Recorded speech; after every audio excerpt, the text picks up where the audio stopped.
Alright, ladies and gentlemen, continuing with a critique of Stephen Hicks explaining postmodernism by Cuck philosophy. He has just finished doing the introduction, and he's done a very poor job at it. If you saw video number 1, he did nothing. He did a bunch of garbage, and then said that the book is garbage because of the garbage he did, which was stupid, and now he's moving on. So here we are.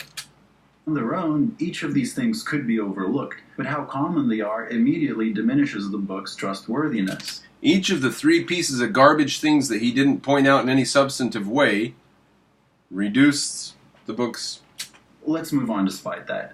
Hicks wants to define postmodernism by contrasting it with modernism, and before doing that, he wants to define modernism as ushered in by the Enlightenment by contrasting it with medieval pre-modernism. He does this in a chart. People who have studied medieval... Should we just take a look at the chart here? MrCropper just wants to see this chart. Chart 1.1 defining pre-modernism and modernism. So we have pre-modernism in this category and modernism here. Metaphysics. Pre-modernism is supernaturalism and realism. There's a real world and there's a supernatural world. In modern world, there's realism and naturalism, right? We've dropped the supernatural. That seems reasonable there. Epistemology. In the Middle Ages, they believed in mysticism or faith as a way to gain knowledge. They didn't believe in reason. Reason had to be brought back by Aquinas. Epistemology in the modern world. Objectivism. Experience and reason. Yes, Ayn Rand's philosophy is a distillation of the Industrial Revolution, according to her. So that is correct. Human nature. Pre-modern. Human nature they considered human nature to be original sin and subject to God's will, right? There were just different camps of praying in the Bible and everything, and then there was Islam, which was just another version of that. So that's pre-modern. The modern idea of human nature is tabula rasa and autonomy. You're born a blank slate, and you get to form your own life and make your own choices, right? So that seems to flush. That sounds good. Ethics, collectivism, altruism. That was the Dark Ages. And modern is individualism. Now, that was frozen in place in the Renaissance, or in the Enlightenment, pardon me, by the Constitution of the United States of America, and that's just about the only place that it obtains. Every place else is a weak, watered-down version of it that's on shaky grounds. So, and it itself isn't on too solid grounds. So, but that's true. In the Dark Ages, it was altruism and collectivism in ethics, and nowadays, individualism.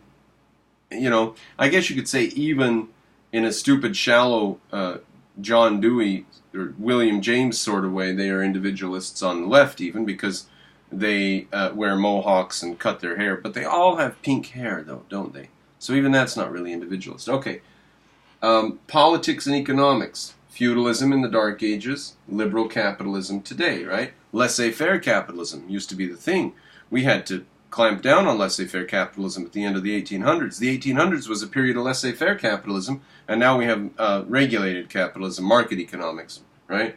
So, right, it used to be even more capitalist, but it's still pretty capitalist. When and where? Medieval period, the Enlightenment, 20th century science, business, technical fields. Okay, this, I couldn't find a single flaw in that, could I? Did you? We'll quickly see what's wrong with this chart. Notice the way Hicks uses value-laden words without rigid philosophical meaning and distinguishing between movements he likes and movements he dislikes. Most people who have studied philosophy will know that there's no metaphysical theory called supernaturalism. In epistemology... What would you call the Catholic Church ruling for 800 years? Is that supernaturalism or not? So, has he done a pretty good job so far of dismissing this chart?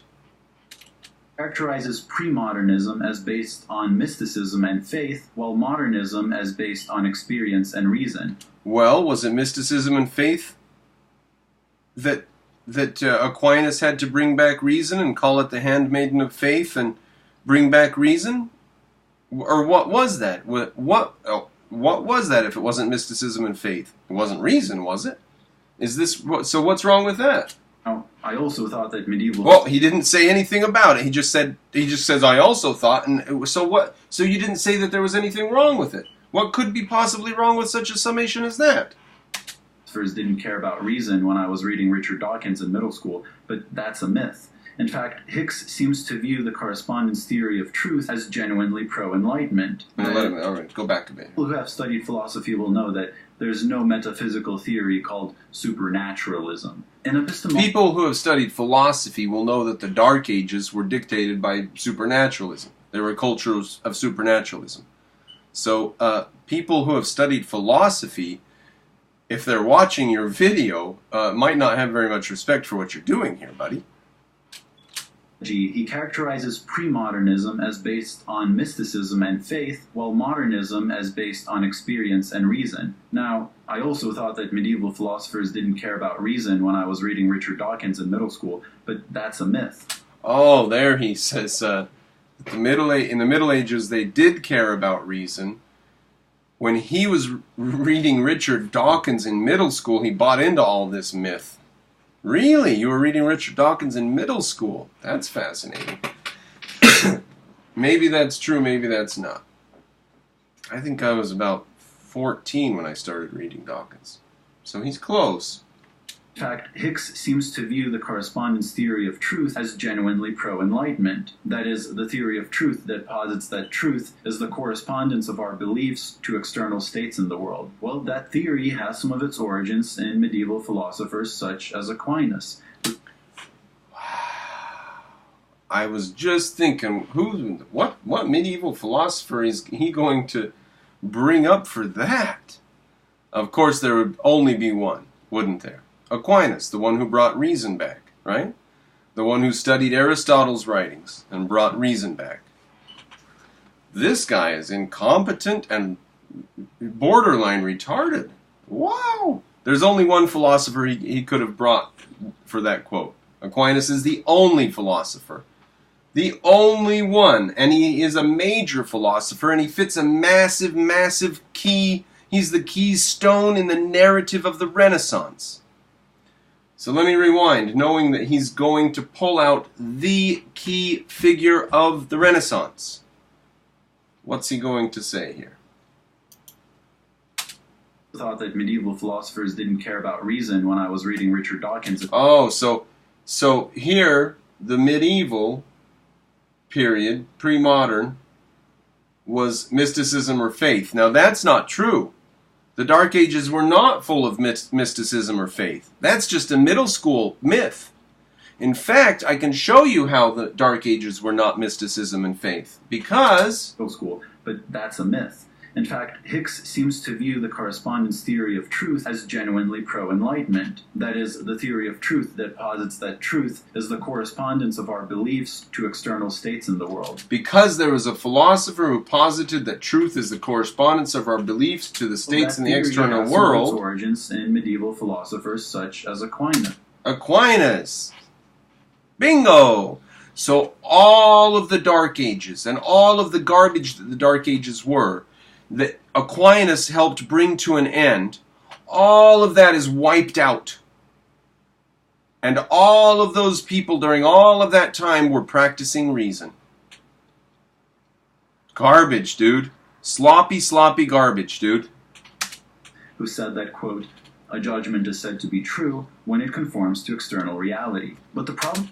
He said that at the end of the Dark Ages.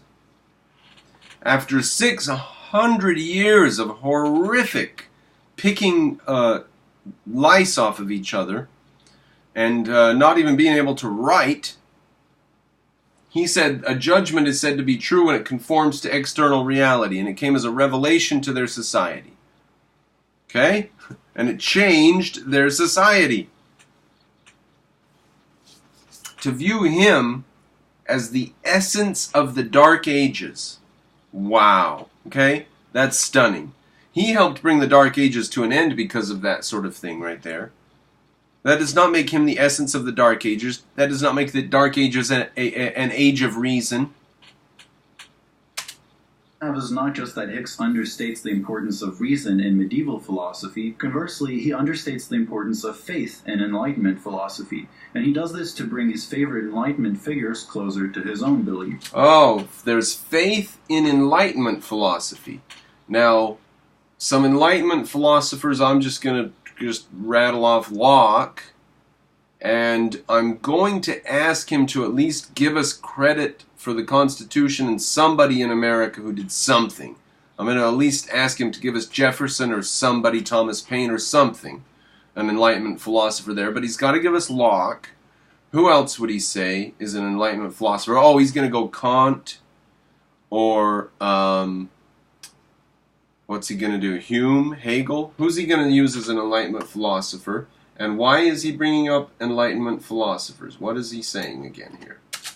Evil philosophers such as Aquinas, who said that, quote, a judgment is said to be true when it conforms to external reality. Fail! But the problem I have is not just that Hicks understates the importance of reason in medieval philosophy. Conversely, he understates the importance of faith in Enlightenment philosophy. That's right. So faith in Enlightenment philosophers.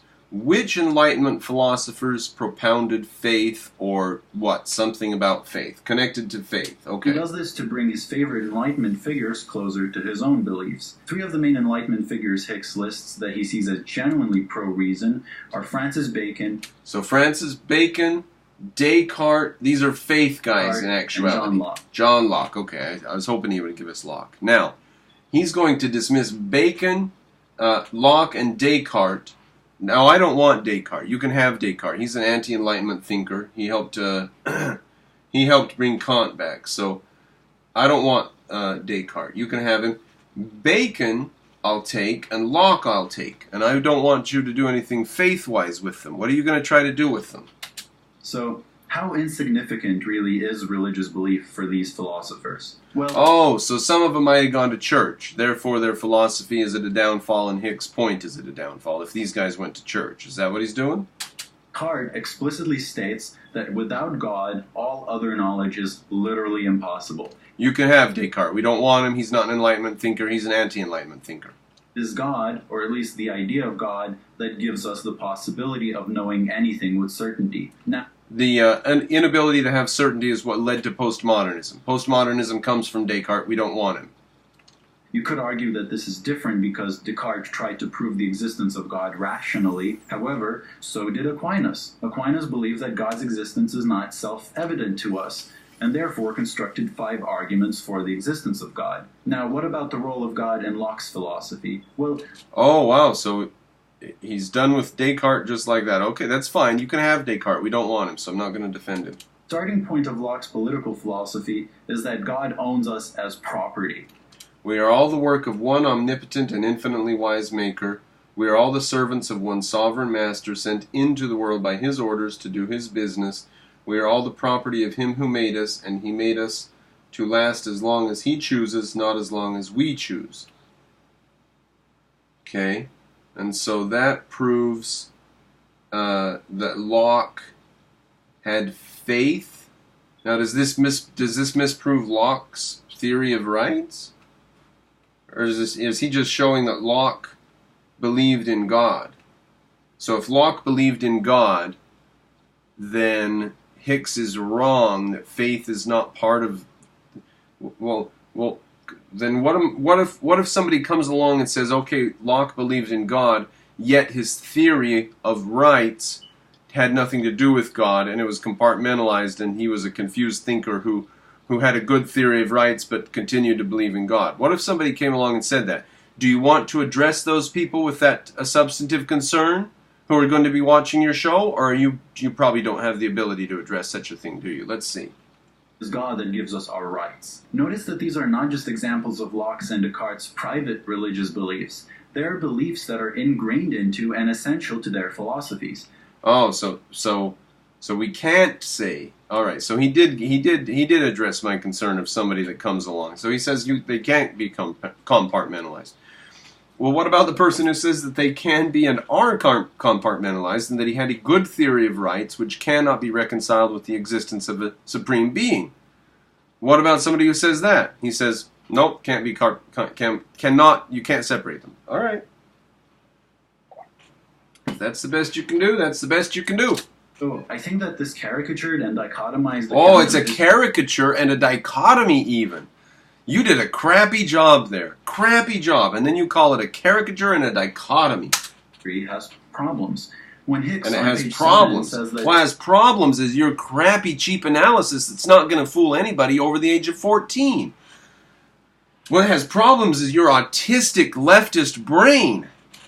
Quote, modern thinkers, by which he means Bacon, Descartes, and Locke, quote, start from nature instead of starting with some form of the supernatural, we can see that he is leaving out big parts of the picture. He then characterizes the ethics of pre-modern philosophy as collectivism, altruism, and modern ethics as individualism. Same problem as before. Altruism is not an ethical theory. Neither is individualism. Some medieval... Altruism is not an ethical theory, neither is individualism. That is laughable. Altruism is not an ethical theory, and neither is individualism. Just dismisses them like that? Religious beliefs. All right, let me do They're this. beliefs that are ingrained into and essential to their philosophies. All right. So I think that this caricatured and dichotomized account of his... Now, he's not going to say how Locke's belief in God is ingrained in his view of rights, is he? He's not going to make any substantive argument against it, is he? Theory has problems. When Hicks on page 7 says that, quote, modern thinkers, by which he means Bacon, Descartes, and Locke, quote, start from nature. Modern thinkers start from nature instead of starting with some form of the supernatural. All right, but Locke didn't. From nature, instead of starting with some form of the supernatural, we can see that he is leaving out big parts of the picture. He then characterizes the ethics of pre-modern philosophy as collectivism, altruism, and modern ethics as individualism. Same problem as before. Altruism is not an ethical theory, neither is individualism. Some medieval philosophers viewed altruism favorably, of course, but it wasn't at the basis of their ethical theories. What was? Was it individualism? Was it egoism? If it wasn't altruism, what was the base of their theories? Modern philosophers, more often than not, also viewed altruism favorably. Just before, Hicks uses a philosophically vague term. Okay, so altruism's still around, therefore. Look, can you understand that they had no individual rights back then in the Dark Ages? Can you understand that? Can you understand that we do have individual rights now?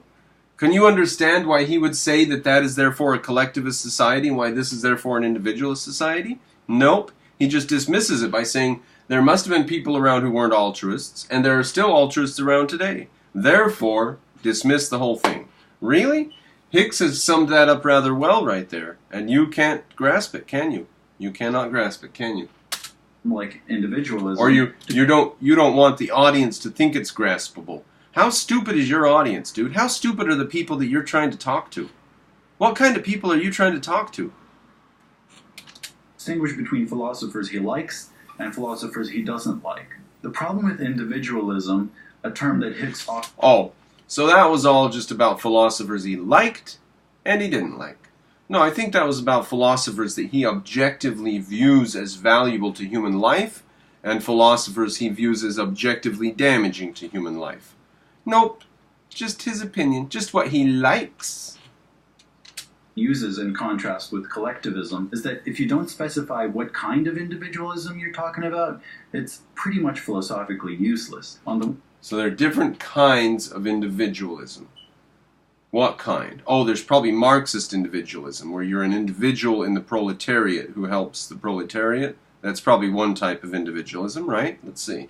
And you have, for example, methodological individualism, the idea that society is best made sense of as an aggregate of individuals. Oh, that would be a collectivist individualism, huh?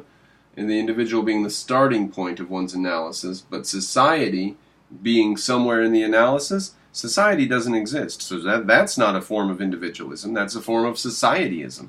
With the individual being the starting point of one's analysis. And the idea that society is best made sense of as an aggregate of individuals, with the individual being as the starting point of one's analysis. Well, then there's no place to analyze to. It's just a number of individuals.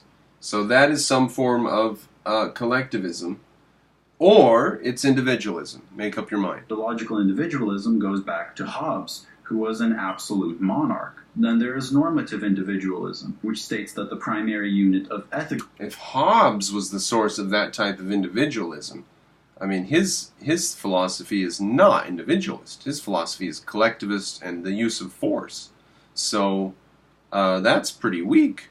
If you think that dismissing Hobbes dismisses individualism, that's weak. He was a collectivist and a might makes right guy. All right, on to his next. See if he can do better this time. Normative individualism states the primary unit of ethical significance is the individual. Okay, this is a different type of individualism from individualism then, where the person is an ethical individual. Significance is the individual, but this does not directly translate to liberal politics the way that Hicks assumes it does. Wait, how is that different from individualism then? I didn't follow that. Is that gonna be clarified if I go back a little bit there? You have, for example, methodological individualism, the idea that society is best made sense of as an aggregate of individuals, with the individual being the starting point of one's analysis. And methodological individualism goes back to Hobbes, who was an absolute monarch. Then there is normative individualism, which states that the primary unit of ethical significance is the individual, but this does not directly translate to liberal politics the way that Hicks assumes it does. Although there are liberal forms of political individualism, there are also non-liberal forms. So I wonder if he thinks that this is actually like these. I wonder if these thoughts seem substantive to him. In the back of my mind, I'm thinking maybe he realizes they're not substantive, and he just thinks he can fluff it through and fool some people, right? But then the thought occurs to me, maybe he thinks these are actually substantive arguments. I doubt it. No, because then he would be an honest person, which he's not. So no, he doesn't think these are substantive arguments, does he? He does not think these are substantive arguments. As individualist anarchism or other individualist forms of libertarian socialism. By using the term anarchism is not a form of individualism. Anarchism is a form of collectivism. Without qualifications, Hicks is able to give off the impression that the philosophers who don't agree with him are against individual freedom. The reason I'm spending all this time on Hicks's treatment of medieval philosophy is that although medieval philosophy is pretty far from postmodern philosophy, this treatment already reveals some common flaws that are repeated throughout the book. All right. Medieval philosophy was not based on reason. Just because you found out that Thomas Aquinas worshipped reason does not prove that the medieval philosophers worshipped reason. It just proves that the Dark Ages came to an end when Aquinas started bringing reason back. And every single philosopher before him had not read that stuff. You know, it was brought over by Albertus Magnus from the north coast of Africa, who got it from the Muslims and their mosques and their libraries that came from the old Alexandrian empires over there, and the libraries the Greeks left. Averroes. Now, all right. Well, let's see. So he's done a very poor job of. He says Hicks likes these philosophers.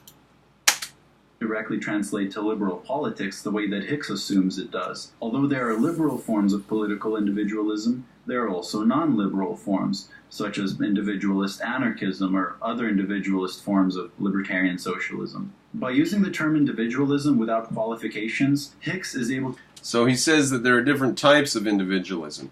For example, there's Marxist individualism, there's collectivist individualism, there's anti-individual individualism. There's not just individualism. Therefore, what? Now, it's garbage. It's a garbage point to begin with. Either individualism is an ethical idea or it's not, or either it's a philosophical idea or it's not. So to just say that there are other types of individualism is stupid. It's just stupid. And then, what point do you even make with it? Which states that the primary unit of ethical significance. Individualism without qualifications, Hicks is able to give off the impression that the philosophers who don't agree with him are against individual freedom.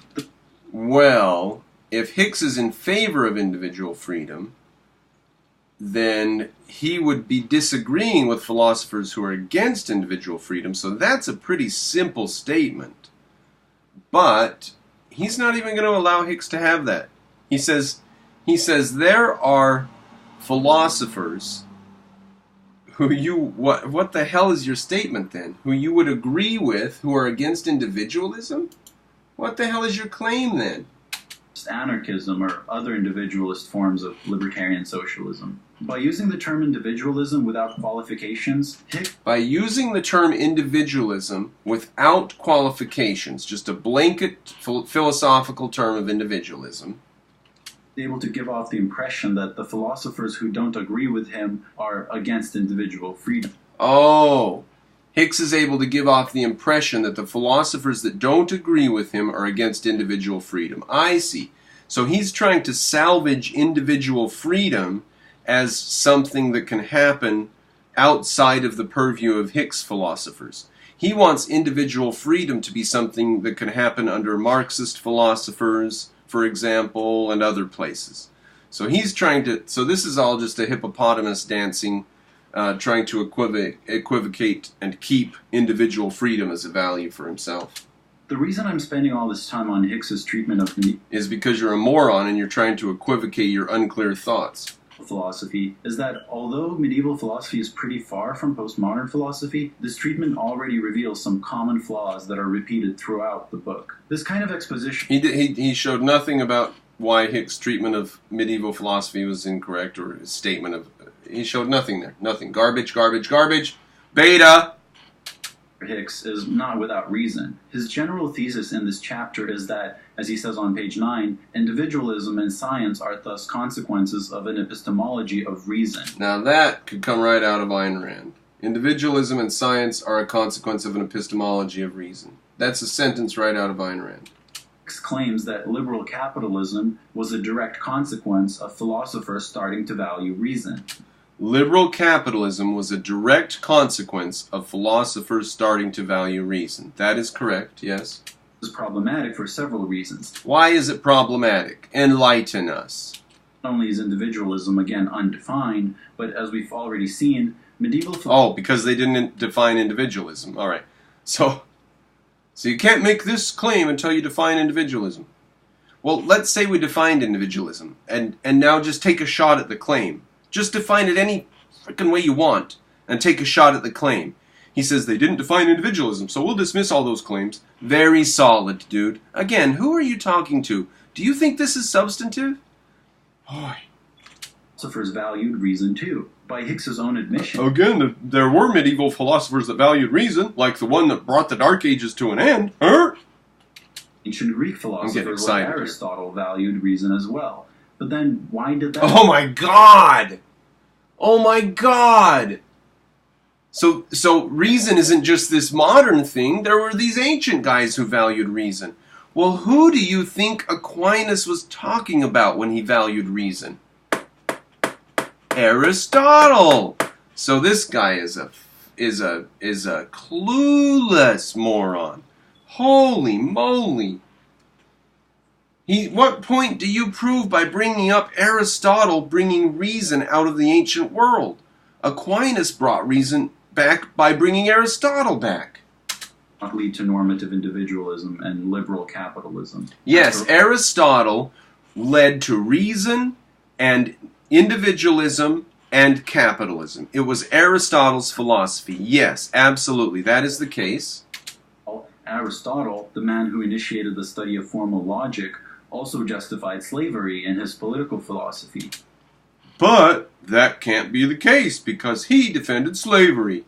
Weak, dude. Weak, dude. That's terrible, dude.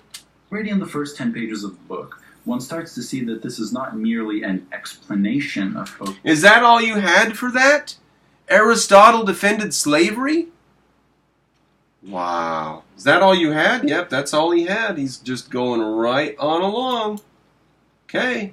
This is not merely an explanation of postmodernism. It's a highly ideologically charged book, and in a pretty strong way. Hicks, by claiming that his political stance emerged as a direct consequence of people starting to value reason, is able to make the implicit argument that people who disagree with him politically simply don't care about reason. That is the point of his whole book. So, let's give him 1 point. This is his first point that he gets. That's true. That's what Hicks is saying, and it is the case. And if you disagree with Hicks, then it would be nice for you to use some reason and some logic. And we haven't seen any evidence of that yet. Not a single iota. This is an argument that we see elements of in every chapter of the book. That's not the only problem either. Hicks... Wait, why is that a problem? That's a problem? Why is that a problem? That's just a problem. That is the weakest argument so far. It is going downhill. Could it go downhill from the bottom of the bottom? Can it go downhill? It just went downhill. He just called it a problem. He said, that's not the only problem. He just called it a problem. That's your only argument against that? Claim on page 10 that, quote... Yep, that's it. He's just going on to the next frickin' thing. Yeah, that's it. Value reason is able to make the implicit argument that people who disagree with him politically simply don't care about reason. And this is an argument that we see elements of in every chapter of the book. That's not the only problem either. Oh, Hicks's God, claim on that's page 10 that, quote, with the development of free markets came a theoretical grasp of the retarding impact of protectionism and other restrictive regulations. Yes, once we had free markets, then every once in a while politicians would do this or that, and people learned from this. They were like, every time the politicians get involved, it's a disaster. And one day a minister asked some French people, what can we do as politicians to help you? And somebody said, leave us alone, or in French, laissez-faire. So yes, this is the case. Free markets allowed us to appreciate the impact that protectionism and other restrictive regulations have. True. Which he also sees as an outcome of the valuing of reason, does not. Yes, it was reason that allowed us to do all that. We couldn't do that if we were just reading the Bible and praying and didn't believe that we could figure things out. So yeah. Protectionism and other restrictive regulations, which he also sees as an outcome of the valuing of reason, does not match a big chunk of historical data. Like what? Like what? Be substantive now. What doesn't it match? Give me an example or something. His account of pre-modernism and modernism, he then goes on to a general account of No, gave me nothing. Gave me nothing. Huge assertion. Couldn't give an example? No time? Only got an hour in this video. No time to do an example, huh? Not one example. Just a quick little one so we know what you're talking about? We have no idea what you're talking about, dude. No idea what you're talking about. Hicks's claim on page 10 that, quote, with the development of free markets came a theoretical grasp of the retarding impact of protectionism and other restrictive regulations, which he also sees as an outcome of the valuing of reason. All right, we're going to pause there because it's just ahead of that, and my video's getting long. So this is part 2? I've already put up part 1, right? This is part 2, so thanks for making it to the end of this one. This is garbage, huh? Cuck philosophy? Wow. Is this what a Marxist does when they try to do anything? Is this what a Marxist does when they get out of bed in the morning? Good God.